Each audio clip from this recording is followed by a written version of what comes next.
What's up, guys? Saiyan here, coming at you with another card analysis video, where obviously, as per the title, we are looking at the wish cards in a Dragon Ball collectible card game. So I'm gonna go through all the 10 wish cards, and I'm gonna go through where you can find them, and also usability, and perhaps a couple of different decks where you may want to use specific ones. So let's start with set 1. Set 1 had two starter decks. It had a Goku and a Freeza starter deck. And in these starter decks, you would get one random from these 4 wish cards. So one random one, depending on, obviously, it didn't depend whether it made no difference whether you got Goku or Frieza. It had one of these 4 random cards. Now, 2 of the 4 are really good. That's Emperor Pilaf's Wish and Upas Wish. Frieza's Last Wish is also good. Oolongs Wish, terrible. Probably the worst wish card in the game, but let's do these one by one. Emperor Pilaf's Wish. In the strategy phase, again, that can be either yours or your opponent's because it doesn't specify attacker or defender. You can discard up to 3 of your planet damage at random. It's really good, allows you to claw back a little bit. Obviously, if you're running a deck that doesn't have plunder, you will have 7 planet damage, minimum 7 planet damage by the time you get to play your wish. And be able to go back from 7 down to 4 planet damage is pretty big. That means you can take basically 5 more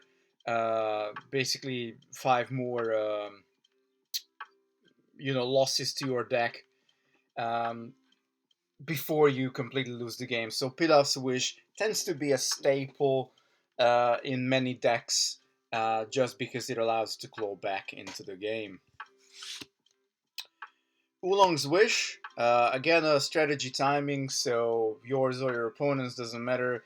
Each player puts all cards in their hand on top of their planet, then each player shuffles their planet. Now there are instances, albeit not many, where this effect can actually be useful, so even though it is by far, in my opinion, the worst wish card, it's not a complete dud.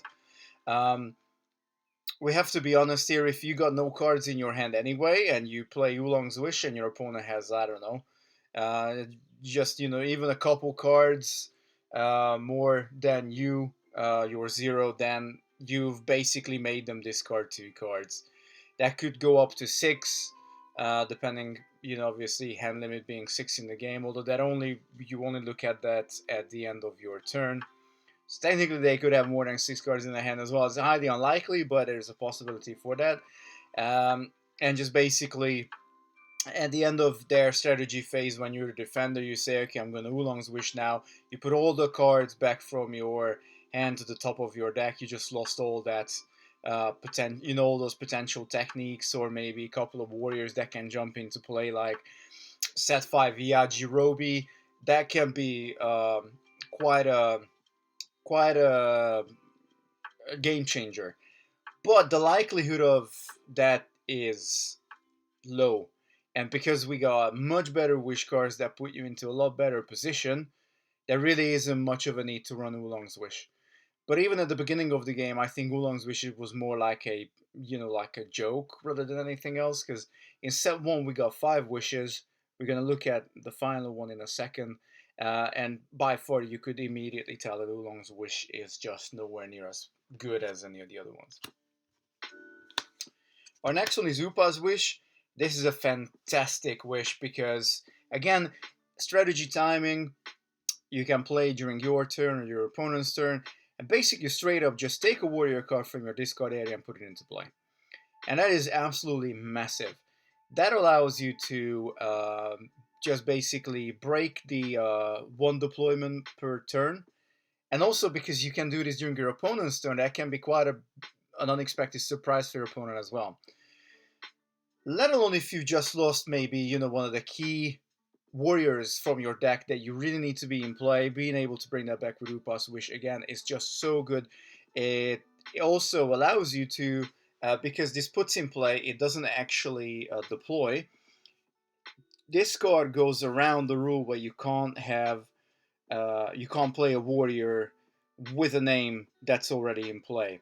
Now, what happens, and this was clarified by Set 5, is that I believe it's the new warrior that stays in play, and the old one goes to your discard. It doesn't go to your chi, it goes to your discard. But this still allows you to, like, maybe you have an injured warrior and you got the same warrior, same name in your discard.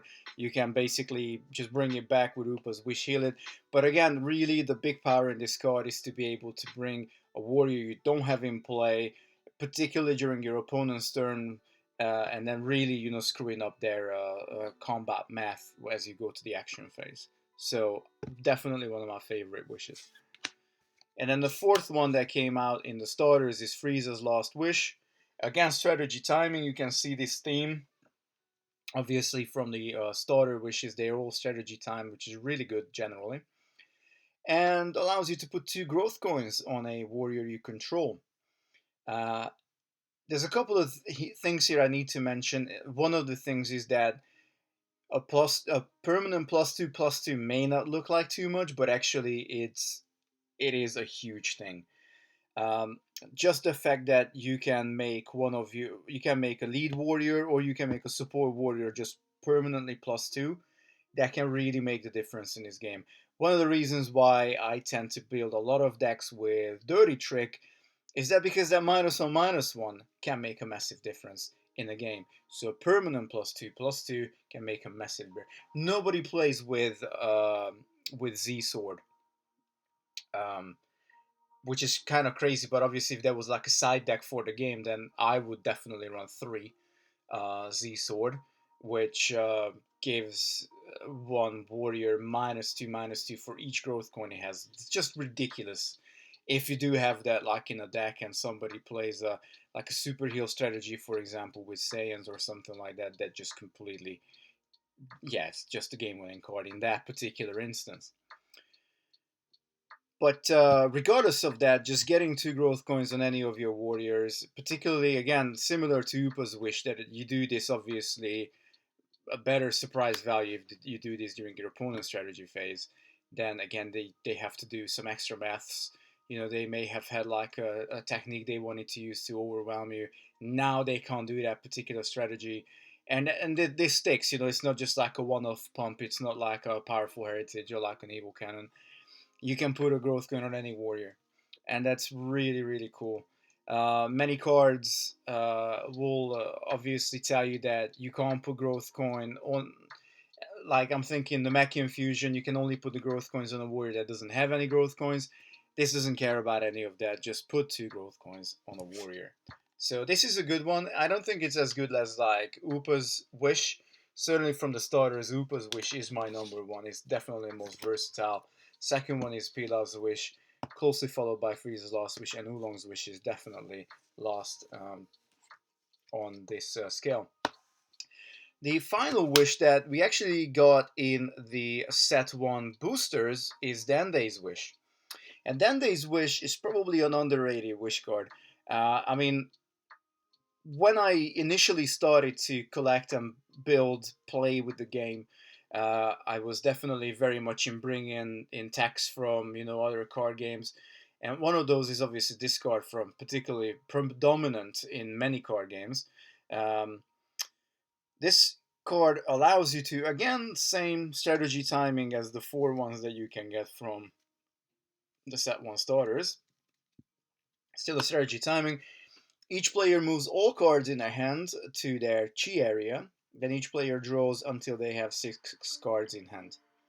Now, there's so many ways how you can abuse this card, but again, I must say it is actually somewhat closer to Oolong's Wish than any of these other 3 cards. Like, these other 3 cards here, they can be good pretty much at any point in time.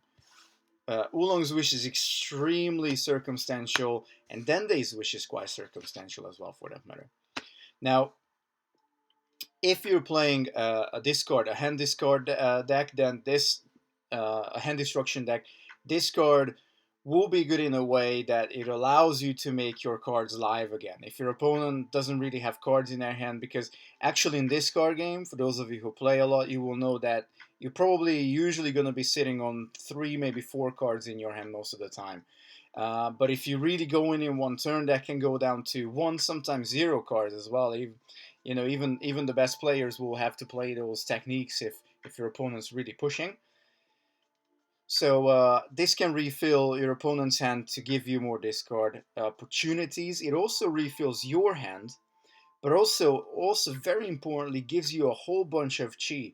So actually one of the main decks where I use Denday's Wish is of course Super Saiyan 3 builds, where Super Saiyan 3 Goku gets +1 attack for each card in your chi area. For that deck, this is a godsend wish. It's just extremely good for that deck. And where else the Denday's Wish can be really good is against mill decks. Gosh, Jesus Christ. Not Thresh, but not Thresh, but Fierce. Fierce. Sorry, guys. Absolute brain fart there. So Fierce decks, obviously, they're looking at milling your opponent's deck. If you make them discard all their cards from their hand and then draw another 6, that's basically another Fierce 6 for you in one turn. So this could, if they're like really low on cards in their deck, and just make them draw 6 cards.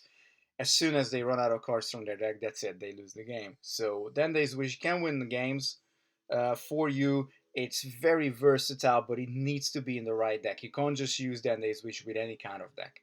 So it needs some building around. But if you do that, this is definitely a top tier wish because it's got a lot of versatility. Set 2 didn't have any wish cards.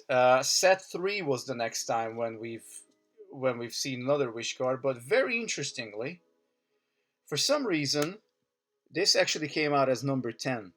So when this card was made and released for set 3, they've already had the other wishes ready as well, because there's no other way how they would have put WI 010 on Shenron of the Earth if they didn't have all the other ones ready to go as well. And remember, the first 4 sets were done by the Japanese Bandai team. It was only set 5 that was done by the US Bandai team. Anyway, let's take a look at the set 3 Shenron of the Earth wish card. Now, this takes a step away from what we've seen so far. The timing on this card is attacker strategy, so you can only use it during your strategy phase. Each player shuffles one warrior they control with the highest turn cost into their owner's planet. Again, on paper, maybe it doesn't look like it does much, and I'm going to be honest, it might not be the best wish cards, but again, there's a lot of potential in this.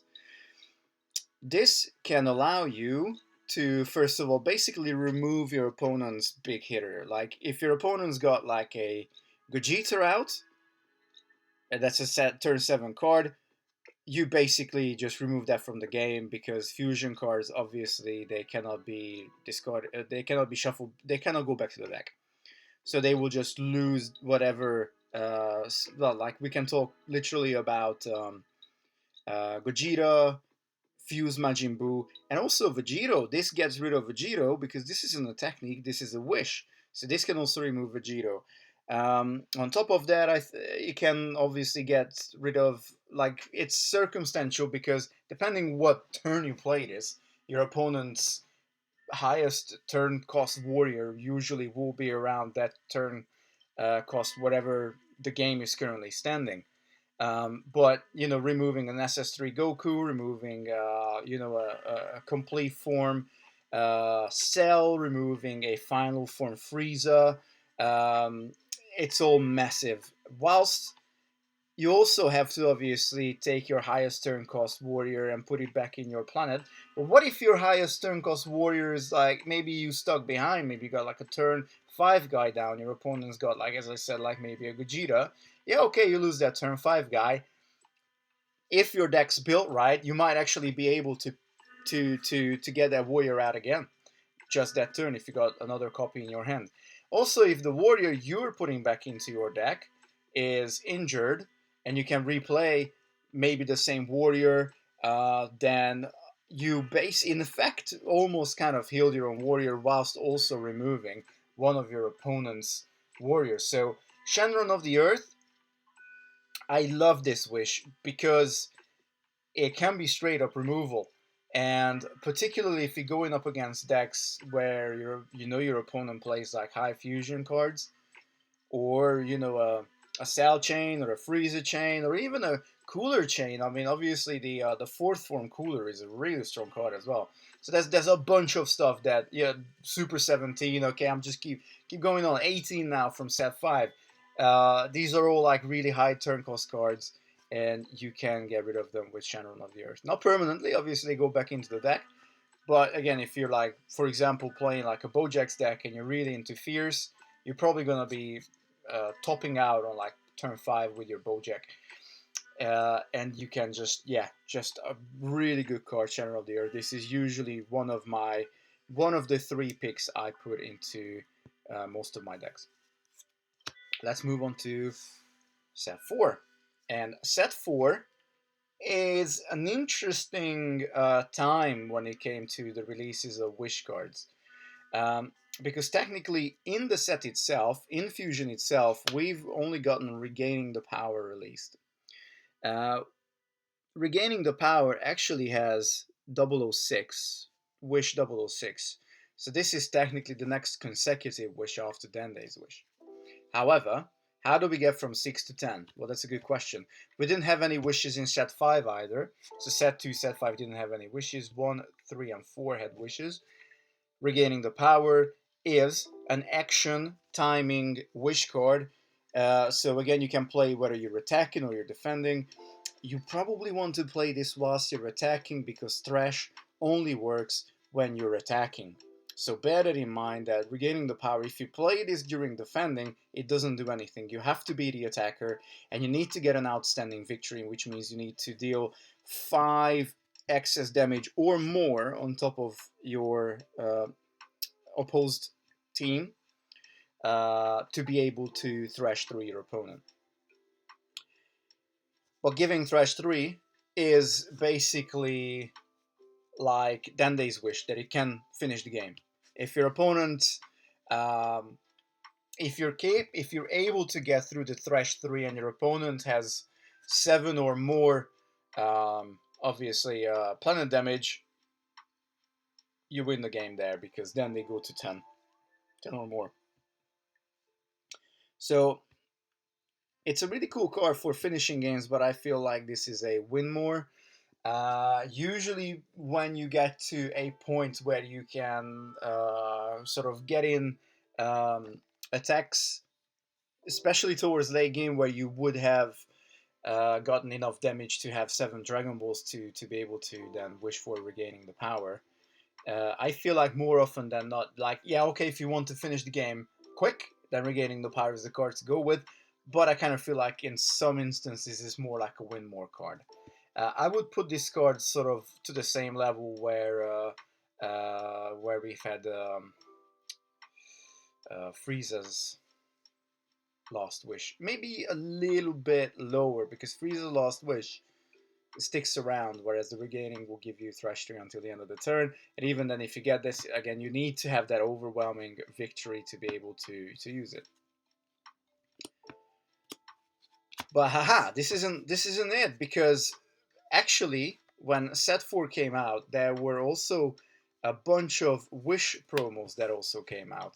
And so you can find Regaining the Power in a super rare and also a promo version. And that is something that I'm sure that not everybody is aware of. The promo Regaining the Power you can find a bunch of even to the day. If you spend a little bit time on actually digging on the internet rather than asking questions on Facebook forums, you will find Regaining the Powers more often than not. Whereas the super rare Regaining the Power, it's a lot more difficult to find. And generally, for some reason, most of the fusion cards just disappeared off the market. Um, but yeah, it doesn't really matter which one you got because they do exactly the same thing. Just letting you guys know that there are two versions of this wish. And then part of this promo run, we got 3 more wishes, and two of my favorites are sitting here in the front of you. Again, going in number order, Existence of Hero is wish number 7. You can use it either in the action or the strategy phase, so this gives you a full coverage. Your opponent's turn, your turn, pretty much almost all the time you can play Existence of Hero, where you are allowed to search your planet for 1 card, show it to your opponent, and place it in your hand, and then shuffle your planet. So it's basically a straight up tutor.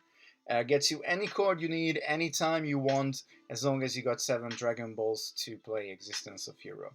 So it's a fantastic card if you want your wish to be a tutor, if you just want it to sort of work with the overall theme of your deck. It can be extremely versatile. However, you can build your decks in a way that you don't actually need a tutor. So again, it's very much playstyle dependent. It's my favorite one just for the art because it's old school Shenron with sort of like sort of early to mid Dragon Ball looking Goku's age. So that's what I like. It's just cool. I like it. Then we got Purungo of the planet Namek, which is not much better than Oolong's Wish, realistically. You can only play during your opponent's strategy phase, so you need to be the defender. And if an opponent has 5 or less planet damage, you give them 2 planet damage. Otherwise, you give them 1 planet damage. So if they have 6 or more planet damage, they receive 1 planet damage. If they have 5 or less, you give them 2 planet damage. And you'll be thinking like, but hey Buzz, like obviously giving planet damage to your opponent is good. Well, yes, but it doesn't really do anything else besides removing 2 cards from your opponent's deck. Like, I get it that they don't get a Dragon Ball for it, and that makes it a lot more difficult for that deck to get to their max Dragon Balls, being 7. If you do get to remove 2, let's say they're on 5 planet damage, they got 5 Dragon Balls. Let's say they go up to 7. They technically can still take 2 more damage and get the other 2 Dragon Balls to be able to play their own wish cards, but you can never really bank on being able to play a wish card during a game. Like, many games you will pull it off, but certainly not all of them. And then really all you did with your big wish chance, because you can only wish once per game, only 1 wish per game per player, then your wish card has gone for like, okay, yeah, you're giving yourself 2 damage, but that doesn't really get your game plan any further. It doesn't finish you the game unless they are literally sitting on 9 planet damage, and then you play this. So yeah, I mean, yeah, okay, I'll correct myself. Technically, you can win the game, but again, if you get them to the point where they got like 9 planet damage already, then you might as well play an Existence of Hero, get your final winning card, get that technique, get a Kamehameha, get an evil cannon or something like that, just to ensure that you get that damage through. I don't know. It's like, I just feel like it's okay, but it doesn't make my boil blood. It doesn't say to me like, oh yeah, this needs to be the wish to play. Nevertheless, it's an option. It can finish the game. Yeah, I'll put my hands up and say it can finish the game. But, I mean, extremely unlikely that you actually just gonna slap out Purungo of the planet and never can finish the game with it. If you do, kudos to you. Upload it on YouTube and put a link below so I can watch that game where you went with Purungo of the Pandemic. I'm truly curious if you do get that. So please let me know. And definitely the most used wish by myself, Revival of the Earth. I use this wish probably 8 out of 10 games, or 8 out of 10 instances when I do get a wish in. We're back to where we were with the set 1, which is strategy timing, so either yours or your opponent's, doesn't matter. You shuffle all cards from your discard area into your planet, and then you draw 3 cards. It just does the best things really that you can do in like this particular game. But card draw is good anyway. It's not exactly common for this game for people to draw extra cards. Set 5 changed that a little bit, but still you need to design your deck very specifically. You need to work hard in some cases to be able to draw cards. And as I mentioned previously, Fierce is a real problem in this game. Well, it's not really a problem, but it's definitely an overpowered special ability. Uh, if Fierce worked on overwhelming victory, I would have no problems with it. But just getting a victory and you be able to mill so many cards from your opponent's deck, because Fierce adds up as well. So if you got like a Fierce 2, Fierce 1, Fierce 2 warrior, then you're actually winning 5 cards from your opponent's deck. So this is basically in there to be able to put all your cards back into your deck that are in your discard pile and be able to refill your hand. More often than not, if I get to like 7 planet damage, that is because I am behind in the game. Revival of the Earth allows me to get back in the game. It allows me to get a chance with, if I trust the build of my deck, then I have faith in obviously drawing 3 cards that I can do something with. Ideally, the key event for the game, or your key warrior that you've been missing, or maybe a couple of techniques that are really needed for your strategy.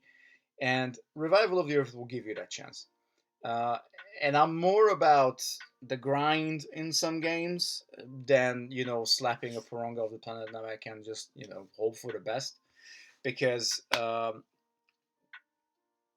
when skilled players get around and play Dragon Ball CCG, it can actually swing roundabout. I've had many games with my good friend KKX Joriels. Massive shout out to you, bro. I don't even know how many games we played over the years now, but you're the testament of game going swings and roundabouts. You can have a bad start, you can claw back. I have a great start, I can still lose momentum. There's a lot of things that can happen during the game if you know how to run your deck, if you can read your opponent's deck fairly well. Then for me, Revival of the Earth is the best wish. I love this. But if I had to top 3, I would go Revival of the Earth. I do like Existence of Hero, but this is my special shout out. Uh, Shenron of the Earth is amazing because of that removal I mentioned previously, and I tend to run Upas Wish. It's either these 3. I mean, these 2 tend to be my staples, and then the third one tends to sort of be any one of these 3, depending from what deck I run. If I run a deck where I already have a bunch of removal, but I want to find the removals, then I'm gonna go Shenron. Did I say Shenron? Then I'm gonna go Existence of Heroes, so it allows me to tutor for my removals. Often those decks I also run a bunch of 1 or 2 copies, so that can also be good to actually fish out what I need. If I don't have that much removal, I will be running Shenron of the Earth to be able to, particularly if it's against a fusion deck, again as I said before, or like any top end deck, Shenron of the Earth is just really good. Just really, really good. And Denday's Wish, I tend to run in decks that run Fierce. Just like as a finisher, 6 cards, they draw 6 cards, you draw 6 cards, yeah, whatever. That can win you the game. And I also run Denday's Wish with my Super Saiyan 3 Goku build, because you want to be able to just, even if you like put 2 or 3 cards down into your chi, you've made that Goku immediately 3 stronger, which can be really good. But yeah, these 2 are my staples, and then the third one keeps changing. However, my method was, because obviously I do have a few different decks, and I didn't want to like rob the internet empty of wishes. I basically, what I did is I've sleeved up these guys. Um,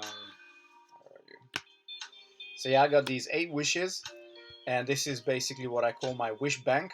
And every time I sit down to play a game, before I start the game, I obviously select the 3 wishes that go with that particular deck the best, which normally basically boils down to choosing any one of these 6, as these 2 tends to be my go-to ones. Um, if it's a slow deck, if it's a deck where I know I'm going to be taking a lot of early damage, I might go with Upas Wish. If I feel like I'm running a rush deck, for example, and I want to be able to finish it fast, then I'm going to run Regaining the Power. Particularly if I have Plunder, then it might be also worthwhile running Regaining the Power, not the Powder. Because, yeah, obviously you can finish it quicker. They don't get to their, turn 6, turn 7 beaters, then the better for you. And then again, this is quite circumstantial. Freeza's Last Wish. I actually tend to run this with the Ginyu Force deck because that just needs a lot of help on the ground. Whereas, I know I'm probably not going to draw into anything that's going to significantly change the game. So I'm not going to need Revival. I'm not going to need Search. I know that just by recovering planet damage might not be enough. So actually, in that case, Freeza's Last Wish can be a very good, as I said, basically a +2/+2 that stays on the ground is pretty good. And then for those decks, you can also use Shenron of the Earth. So obviously, then if you think you're not going to be using Revival or Upas, although Upas can be good as well to bring back your main guy, but then you can do a Shenron Upa and do a Freeza, and then you kind of just that's a very different kind of setup, obviously, for that particular deck. But this is pretty much it, guys. It's gone a little bit long, but obviously there's a lot to look at with these wish cards. None of them is an absolute dud, but obviously the ones that I've mentioned, Oolongs Wish in particular, can be, and Purungo of the Planet Namek can be a bit of a very circumstantial sort of inclusion.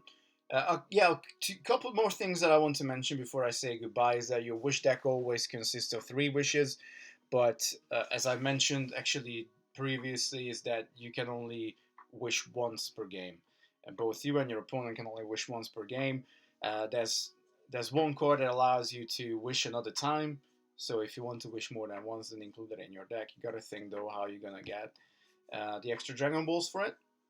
And also think carefully when you wish, because if you build a deck where a lot of your abilities rely on having a Dragon Ball, and all of a sudden you lost all your Dragon Balls from your warriors, then you might find that, yeah, the good you did with the wish actually thrown you back in your actual gameplay and your actual board state. So that's definitely another thing to bear in mind.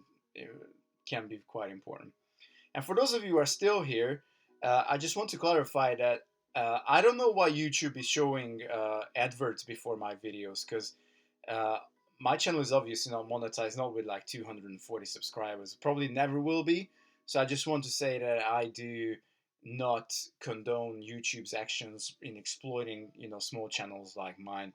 But it is what it is. Like, what is my word against the almighty YouTube? I just want to bring stuff to you guys. I just want you to, have a fun time. Just listen to me ramble about cards, and that's what I want to do. So no, I'm not getting paid for adverts. I don't know why they are there. If there is a box I need to tick for that to stop, please let me know in the comments below, and I will make it stop immediately. Peace out, YouTube. Saiyan signing out.